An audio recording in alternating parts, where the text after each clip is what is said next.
मैं अभी आदरणीय दीदी से मिलकर के आया हूँ। अभिषेक जी मेरे साथ हैं।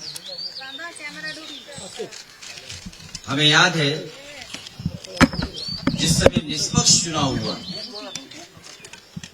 दीदी यहाँ की मुख्यमंत्री बनी और आज हम लोगों को सबको मिलकर के जो इलेक्शन में बेईमानी हुई है उसके लिए खड़ा होना पड़ेगा। ईमानदारी से इलेक्शन जब हुआ, इलेक्शन कमीशन ने जब इलेक्शन कराया तो वो जीती। और इस बार जो मल्टी लेयर माफियागिरी हुई है इलेक्शन में, कोई कभी सोच नहीं सकता था कि इस तरह की बेईमानी Bharatiya Janata party, election commission, उनके संगी साथी, खुफिया लोग, अंडरग्राउंड लोग मिलकर के इस तरह का चुनाव करेंगे। अभी तक तो हम ये सुनते थे कि जो आज बंगाल करता है वो देश कल करता है, लेकिन बीजेपी ने जो उत्तर प्रदेश में किया बेईमानी, वो एक ट्रायल था उनका, और उससे सीख करके पूरा का पूरा चुनाव उन्होंने लूट लिया। सेंट्रल फोर्स हो, election commission, transfer posting, UP का चुनाव भी बड़े करीब से देखा है मैंने।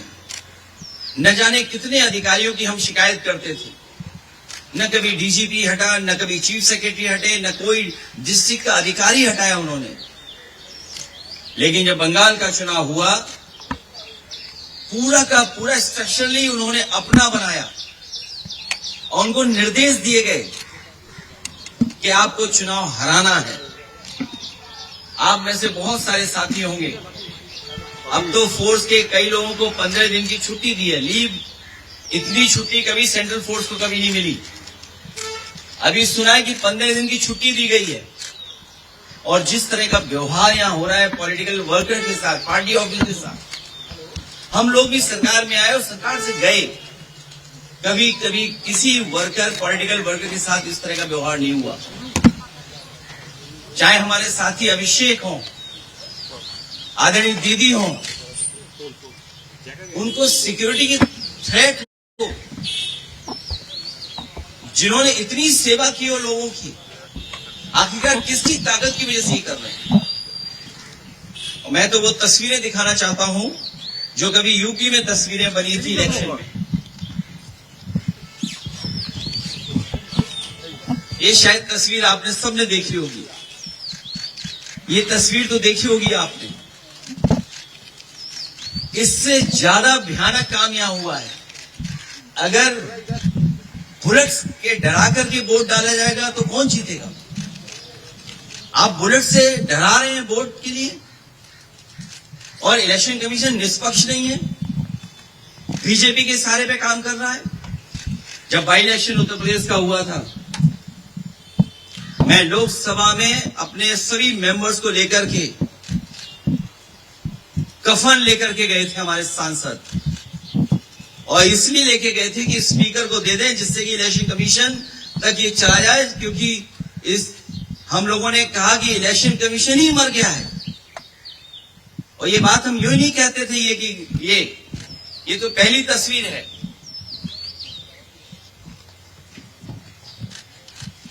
दूसरी तस्वीर भी किसी से छिपी नहीं होगी, ये दूसरी तस्वीर भी नहीं छिपी होगी किसी से। और फिर जो वोट डालने का तरीका है, मैं केवल एक कॉन्स्टिट्यूंसी का उदाहरण दे रहा हूं, किस तरीके से फोर्स से वोट डलवाया। मैं 2012, 2017, 2022 समाजवादी पार्टी 37%, 2017 42%, 2022 46%। कभी समाजवादी पार्टी चुनाव नहीं हारी। और बीजेपी 29%, 37%, 30%। और जब सेंट्रल फोर्स और फोर्स के साथ जब उन्होंने चुनाव डलवाया, अंदर किसी भी एजेंट को नहीं रुकने दिया।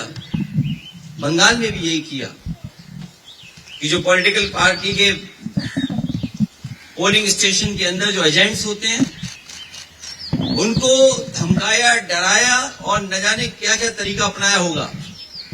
यहां देखिए आप, जब डराया, धमकाया और पुलिस का साथ लिया तो कितना 77% पहुंच गया वोट बीजेपी का। 77%।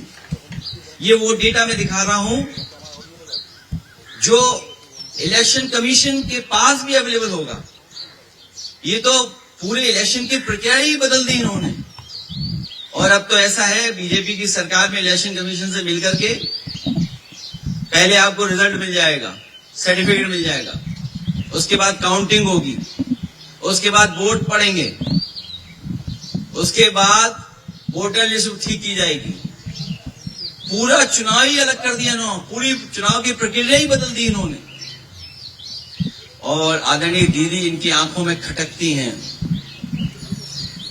आदरणीय दीदी संघर्ष करने वाली हैं, वो निराश होने वाली नहीं है। बीजेपी की आंखों में इसलिए खटकती हैं क्योंकि वो आदि आबादी का प्रतिनिधित्व करती हैं।